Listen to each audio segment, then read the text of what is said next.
You're listening to the Hawgs Illustrated Sports Club podcast. Here's your host, Chip Souza of the Hawgs Sports Network. This is Chip Souza with Hawgs Sports Network. We're here at the Hawgs Illustrated Sports Club luncheon today. This is football week. The season kicks off next week, and we got Arkansas football coach Sam Pittman here today. We're also going to honor a couple of outstanding prep teams. We're going to talk to first the Shiloh Christian clay shooting team that won a state championship this past spring. And here is Coach Giulietta to talk about her Saints. So, Giulietta, clay shooting, target shooting, trap shooting, how did you get involved in that? Our son. We was on the founding team at Shiloh, and the first year we had 45 kids and 2 coaches, and we said, oops. So my husband and I both joined and started coaching, and I took over the team about 4 years ago. Now, this program, it goes through the Arkansas Game and Fish, is Yes. that right? Okay. Yes, we shoot through what's called Arkansas Shooting Sports now, youth shooting sports, and it is from the Game and Fish. We also participate in what's called the USA High School Clay League also. And they also shoot in what's called ATA, and the ATA has a subset called AIM. So all of my kids participate in one of those as well. Gotcha. And you've got all 3 of your top shooters back, is that right? Yes, actually I got top 4. Top 4, okay. The 3 here today are top in the state in the Clay League. I'm looking forward to going back down there this year. We got to the Sweet 16 this year. At the state tournament. Arkansas has got some of the best shooters in the state. I'll give my shout out to the rest of the group. They're the best shooters in the USA. Well, congratulations, and go get another one. We're trying to. Thank you. I'm talking with Jackie Clement. She is the cheer coach at Siloam Springs. They are the 6A, 5A co-ed state champions in Arkansas. We're also national champions this past year. This is Coach Clement. So, Jackie, you national champions. Yes. I mean, wow. Yeah. Did you think you guys could be that good coming into last year? Yes, we did. We had a really great season. We have been winning at all our competitions. We went to state, won state, and then we did our research, and we felt like we could do really well at nationals. So we went to nationals, and we came in first. Hawaii came in second, and California came in third. How many hours do you guys devote to your routines and things like that a week? We spend many, many hours. So we start our routine in May, and so we'll start working our routine in May for December, and we'll work up to 10 to 12 hours a week. Wow. And so sometimes more, sometimes less, because we have athletes that play other sports. Okay. So we work around all their schedules. But it's a time-consuming sport, but my athletes are very devoted to it. And you were a national champion cheerleader. I was. Yeah, tell me about that. When I was in cheerleading in high school, I graduated from Claremore High School and was a state cheerleader, and then we also went on to win nationals in the same year. So it was a really cool experience for me to bring my team and be able to do the exact same thing, win state and nationals in the same year. Congratulations. Thank you so much. You bet. Coach, we appreciate you being here. Oh, my pleasure. You said something, you were walking out of the room, or actually I think you were still on stage the other day, you were talking about Trajan Jeffcoat. This is what an All-American defensive end looks like now versus 40 years I should have ago. wore black that day because Alan, I stood up. Can we show what an All-American looking defensive all end, can we show what an All-American defensive end looked like 40 years ago?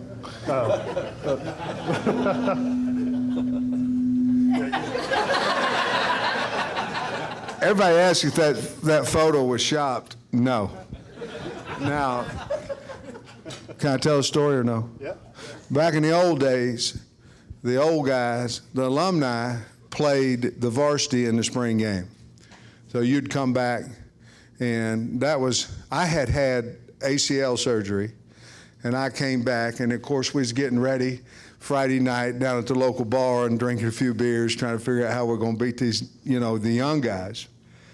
I said, hey, I'm going to bring a 12-pack in the igloo. I'm not going to play, but I'm going to dress out. You old guys won't come over there between series and, try to get drunk or whatever you want to do. I'm not promoting it, but I'm just saying. And somebody took that picture. I did not know, and that's a real picture. You see all the people in the stands. Big spring game there at Pittsburgh State. And somebody about 10 years ago or whatever, so that would have been, a 30-year picture or whatever. Somebody about 10 years ago posted that picture on Twitter. I was the happiest guy in the world. I thought, man, is that a cool picture?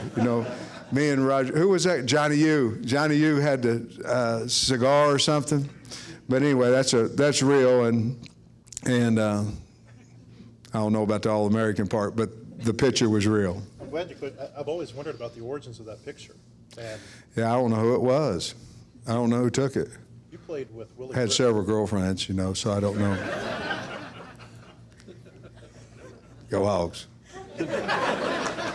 I'm sorry, you're trying to ask questions, and I'm ad-libbing. Hey, I just want. Can you guys hear me? Can you hear my mic? A little bit. Okay, I think they're turning it up. We may have to share here. There we go. You played with Willie Fritz. I at did. Pitt State. There's a picture of him when he was playing there. He's Yeah. got like a mohawk, and you guys look like you had a lot of fun at Pitt State. We did. I mean, Willie went with 4 other guys, and each one of them got a different haircut. One of them was not me, but he got a mohawk. One guy shaved his head and his eyebrows, and yeah. There was 4 of them did that. We had a great time. Willie was 2 years older than me. He's head coach at Tulane, and great coach, great dude, and yeah, we had a great time. To have successful coaches come out of one program, I think that's always kind of fascinating. Like Dave Van Horn, you look at when he was at Nebraska, they had assistants who have gone on to become head coaches, players who have become D1 head coaches or big-time assistants. What did you learn at Pitt State? Do you think there was something there that allowed multiple people to come out and have success? Well, I do think that it was a tough program. I'm sure Nebraska, is a tough program. And then I think you have to like your coach enough to say, man, I'd like to do that. And I think it's probably in anything. You have to like who you're working with or who you're working for enough to go, man, I wish I was him. At some point in your life, you go, man, if I was him, man, what would my life look like? And I think we had, with Ron Randleman, who was the coach there, and we had a guy that, we saw a lot of success, a good man, helped us in every way, and I think that's probably why Pitt State had a lot of guys that had somewhat of success. Let's talk a little bit about your team. Something that dawned on me is this is your 4th year here. Yeah. 3 straight preseasons, you haven't had to answer the big question, who's your quarterback? You know who your quarterback is. How gratifying is that? I think it's a lot better than some of the other schools, But my biggest concern wasn't KJ. It was Jacoby Criswell. If you look back at it, and are we recording this or no? We should. Are we? Probably are, never mind. But if you look back at some games last year, and we have KJ, we're not sitting here at 7-6. We're not. And so I think with Jacoby, because he can really play, if something happened, KJ got the stomach flu or whatever, we'd be set. So I love KJ. I think the easiest way to say it, he was trying to be a leader. He became a leader of the offense, and now he's become the leader of the football team. How important is it for your quarterback to be the leader of your team? Does it matter? Oh, yeah.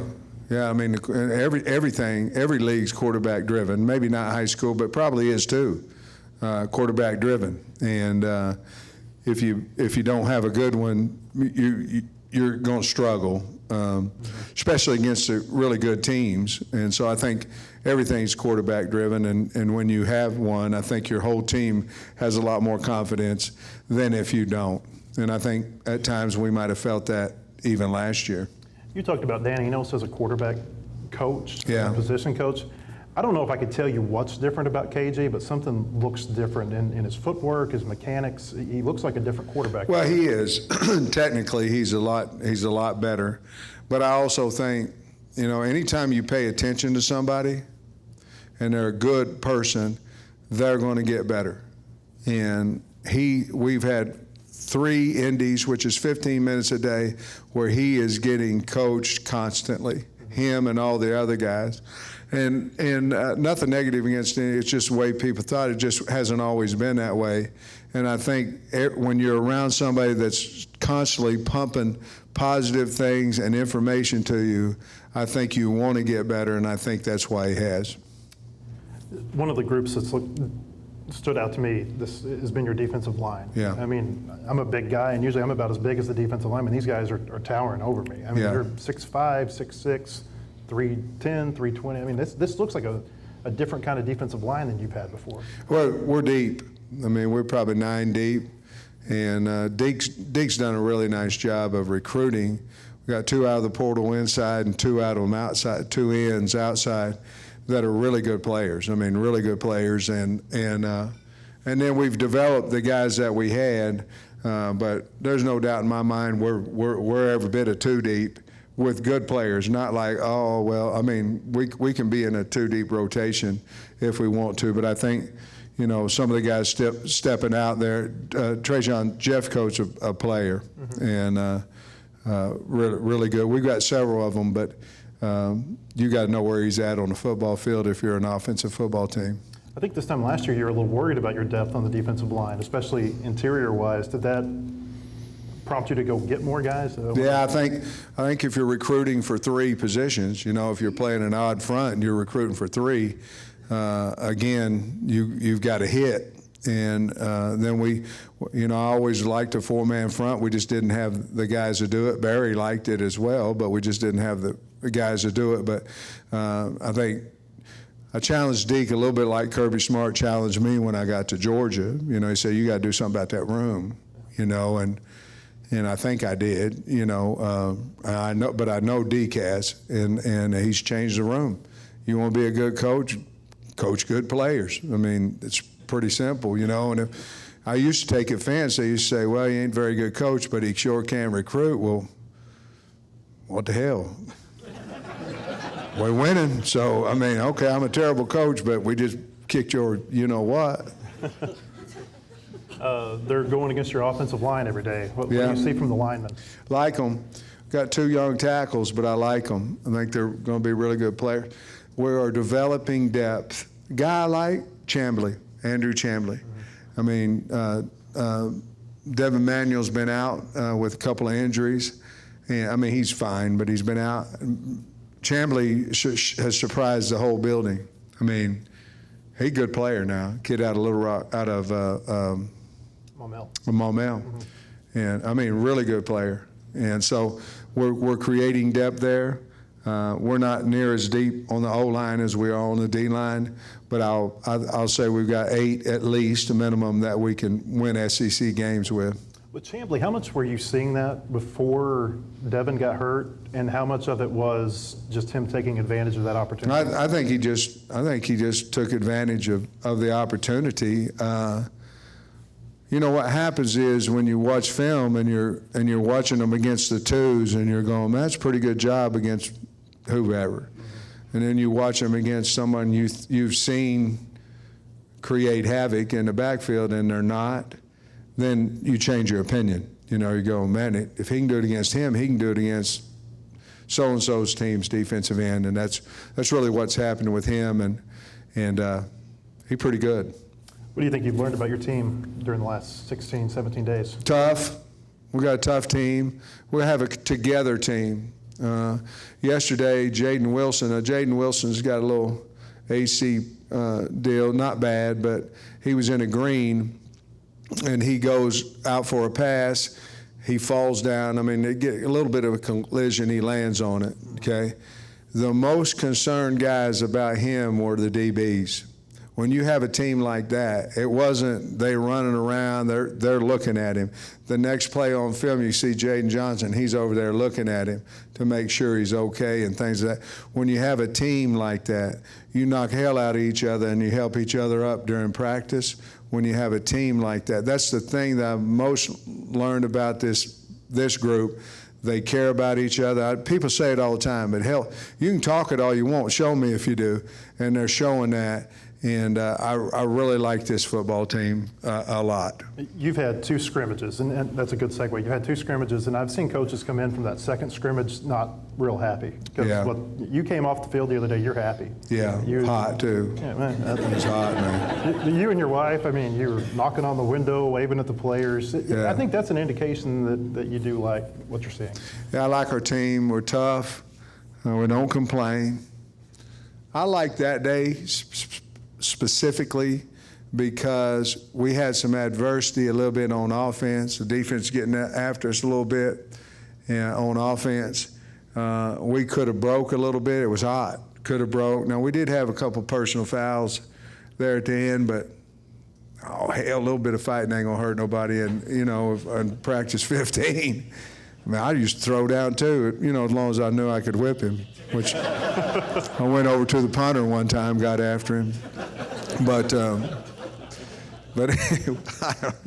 anyway, I do like our team. Part of that was KJ, going in, hey, you don't even 10 minutes. All you got, coach, 10 minutes. And I'm like, well, you got to talk to Kyle. So I kept the whole time looking at Kyle, and Kyle wouldn't look back because I was like, one time I said, what do I say? We're trying to set a national press conference record.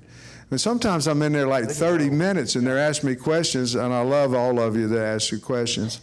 But the thing is, I just came off the field. I hadn't seen the film or anything, so sometimes my answers are not right. I'm going, and then guess what? Y'all see it, and then you write about it, and it kind of makes me look kind of silly. But y'all cover up for me when I do that, and I appreciate it. Because like somebody asked me about Max Fletcher, and he was on our team, and he was our punter. And I go, who? And then somebody, who was it? Somebody said, Coach, you're a punter. Oh, hell yeah, the kid from Australia, And then I called him something, the other name, like I call him that all the time. But I appreciate you covering for me when I do that. I wanted to ask you real quick. You stepped in as a head coach at a really unique time because you've got the NIL, you've got the unlimited transfers, or for the most part, extra year because of COVID. Yeah. Do you think that, number one, tell us about roster management and how important that is for you. I figure you're probably looking ahead to next year, even when you're in the season, because you don't want things to get away from you. But also, do you think it helped not being a head coach, not having any kind of preconceived ways of doing things, that maybe you've been able to manage this better? Well, I think the only thing right now in this world about being a coach before is it would be frustrating. Mm-hmm. I mean, because everything's changed. I mean, number of scholarships, number of kids you can have in preseason camp. I could replace 50 guys if we had to, you know what I mean? And before it was all, roster management is huge, but the old thing where you go up on your board and you say, I want 5 running backs, I want 17 offensive linemen, I want this, that. Now that's you can do that all you want, but it's a waste of time.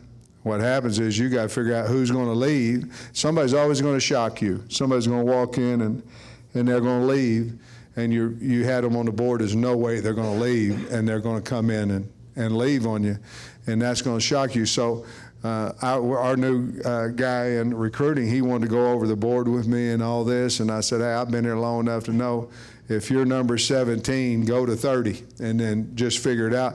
And guys, that's nothing against, I promise you, I hope and I believe that we treat our kids fair. We got a daddy in here, he'll tell you, but we treat our kids fair, we treat them with respect, but sometimes they just leave.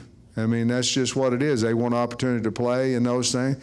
And we have to understand both ways. We have to understand the one that we think, okay, he probably needs to leave, and the one that you're going, I don't want him to leave, but they're both just leaving, right? So I think part of me, I can name you one or two, I'm not going to, but in my mind, that left, and I'm going, well, it's like I was hurt like a relationship, you know what I mean, where somebody broke up with you, and the other ones, I'm breaking up with them, You can't have it both ways. So I think I learned a little bit about that as well, but roster management is the essential part, and I was just ecstatic that we end up getting to 85. One more for you. I was going to ask you about the air conditioner. I'm just kidding. I know you don't like answering about the air conditioner and the indoor. Air conditioner. So I'm getting ready to answer. So Pat Doherty is our chief of staff now. He was just a regular old guy, and now his title is like chief of staff. I call him Project Pat now because until that AC project gets done, I just call him Project. So his name's Project Pat. Supposedly, in 2 minutes, they're going to crank the AC up in the indoor. Now, I don't know if that's right because it's been 2 weeks or 2 months. It's been a minute, and hopefully we get it in there. We have to go inside because when they twirl the little thing and it's too hot, you can't go outside, and so we have to go inside. Hopefully we'll get the air conditioner. I was looking in Grove, Oklahoma. The heat index was 127 2 days ago. Wasn't too much less here, but. Yeah, what was it in Claremore? About 100? Yeah, I'm not sure. I didn't look at Claremore. Hey, one more. The offseason, you mentioned something yesterday. You said you didn't lose your team. There were people who thought that. Hell no, I didn't lose my team. There were people who thought that the exodus of players might. You didn't lose your team, and then when you and I talked in May, you really liked the vibe of your building. Love it. Love everybody in there. We've got the most powerful girls, women. I wouldn't trade any of them for anybody. We're powerful. Our ladies working in that building, powerful. And then we're all on the same page. It's a lot of fun going in there and working. But, I did have somebody send me a quote from somebody that said, did I lose, he said I lost the team and we're going to win a whole bunch of games, and I'm going to send that quote back for him. Now, that's a waste of my time. But he needs to know, no, hell no, we ain't lost nothing. And they said that before we went and played the Liberty Bowl. We got a good football team. We got great fans. Come out there and raise a little hell for us if you would. We need you. What's home field advantage? Home field advantage ain't about travel, guys. I mean, they're traveling with TVs and first class and all kind. It's about the people in the stadium when you get there. That's the home field advantage, and if we can have it, we'll have a hell of a home season this year, and we appreciate every one of you. I don't know if you're done, but that was kind of my farewell. That's it. Sam, we appreciate you coming. Thank you. Go Hawgs.